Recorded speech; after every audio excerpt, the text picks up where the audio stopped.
Today we will be doing smooth, satiny finish alcohol marker coloring. Stay tuned.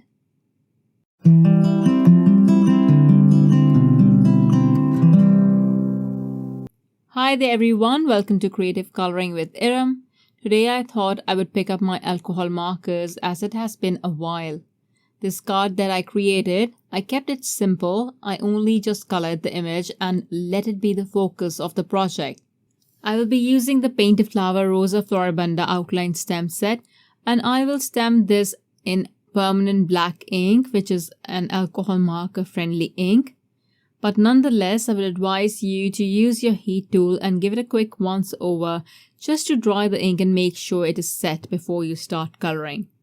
I will be using the artist alcohol markers in Red Cosmos for the flowers, and I will be coloring all of the roses in the same color as I will be giving this to my cousin on her wedding, so I thought I'd color them all red. If you don't know, I am from Pakistan and Pakistani weddings and the color red go hand in hand together. As you can see, I just used my heat tool to dry the ink because I forgot about it. That's why I reminded you earlier. The thing is, I usually avoid stamping in black altogether. I stamp in a lighter or some other color like gray and then stamp again over the image once I'm done coloring. I've shared this previously in my videos as well. It is quite helpful, saves time too, and of course the ink doesn't smear as well. So what I'm doing is I've chosen to apply pigment from dark to light. I usually prefer to apply color dark to light as I have noticed it blends better, and it also gives me a good idea of where I need to add my darkest details.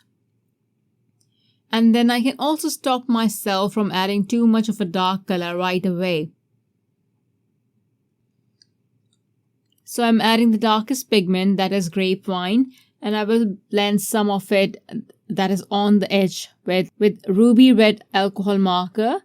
Since I want my roses really red, I will be adding more of the grapevine for depth and a lot more of ruby red as it is a medium shade and the main red color in this marker set. The next pigment I will add is coral berry, which when you add to this acts as a highlighter. So anywhere you want to show highlights or areas with high saturation points, those areas will have more of this color. You will notice that I stop adding the ruby red pigment every time there is a curl in the petal, and then I start adding this coral berry color. It is so that I can give the illusion of a raised curved edge, which becomes even more enhanced when I add the lightest color to the very edge, which is frosty pink.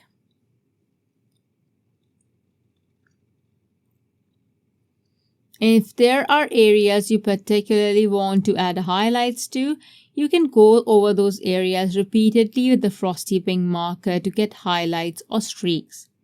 Use the pointed nib for more control. The thing is that there is more alcohol content in the lightest marker, so it lightens the pigment that's already on the image if you repeatedly go over it. You can also do this with the colorless blender, but the frosty pink will give you more subtle results as I have achieved on the edge of the petals. And note that when I am adding the frosty pink pigment, the lightest one, I will go over the coral berry pigment, the high saturation pigment. I'm doing this to enhance that curling effect. And you will notice the curl becoming more evident. I usually color by adding flicks and like to keep them prominent to show veins and ridges, but today it's easy coloring to show you gorgeous blending, easy blending and a smooth look of the artist alcohol marker coloring. Try this and do share with us. I'm leaving the tags on the screen, so don't forget to tag when you do share. You don't necessarily have to use the same image to try this type of coloring. Use smaller images. For the underside or the backside of the petals, I usually color them light. People normally color them dark as one would think that these would appear darker due to less light on them. But in reality, when you see roses, A rose usually has a lighter underside or outer side. So there I will use mostly coral berry and a frosty pink. If I want to show the shadow, I will add darker colors. If you find alcohol marker coloring hard, take it one petal at a time, apply the darkest pigment and then blend it out with the mid-tone. It's your decision to use the mid-tone or the color after it as your main color. Once you decide, use more of that. And the lightest one is to add highlight or blend the colors together. For example, right now I wanted more red colored flowers. So I used the second darkest color. And if I wanted more pinky colored flowers, I would have used the third darkest color, the one that has more high saturation. If you want to go back in and add more darker details, you can definitely do that. If the details are very visible, you can smooth them out with the lighter markers. The tip-to-tip method is also very effective in getting subtle addition of detail and color. I use that a lot and I will be using that in here as well. For the tip-to-tip method, all you need to do is use the lighter marker tip and pick up the pigment from the darker marker. What this does, it results in in-between color between those two markers and it helps you blend that pigment better. For the leaves, I will be using the Greenfields Artist Marker set. I will start by adding the darkest color as flicks. And yes, I am adding color as flicks now to add a bit more texture to the leaves. These are very tiny leaves, so adding a little bit of texture is going to create a little a bit of a difference between the flowers and leaves. I will blend this out with Forest Glades. The first color I've added is Evergreen and the second one that I'm adding is Forest Glades.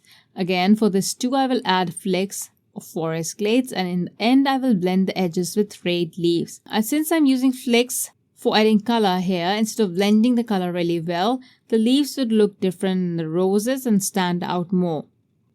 Once the leaves are colored, I will take a black Prisma pencil and start adding pencil shading outside the outline image.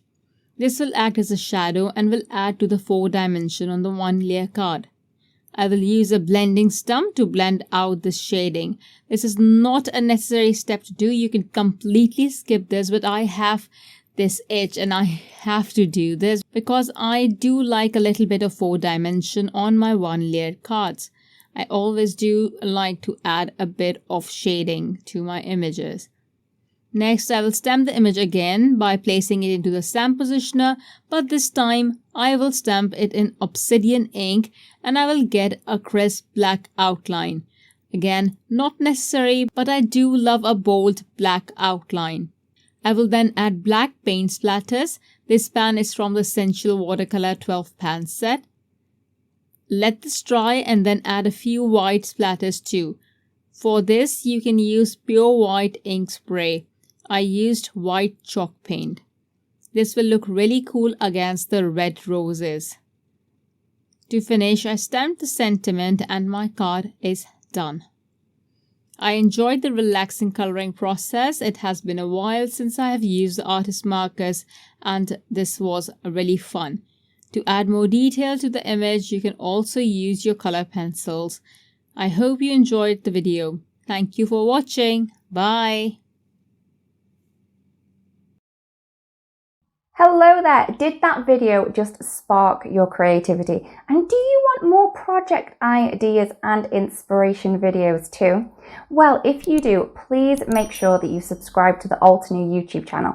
Also, make sure that you do click that notification bell so you don't miss a video. Thanks so much for watching. Bye bye!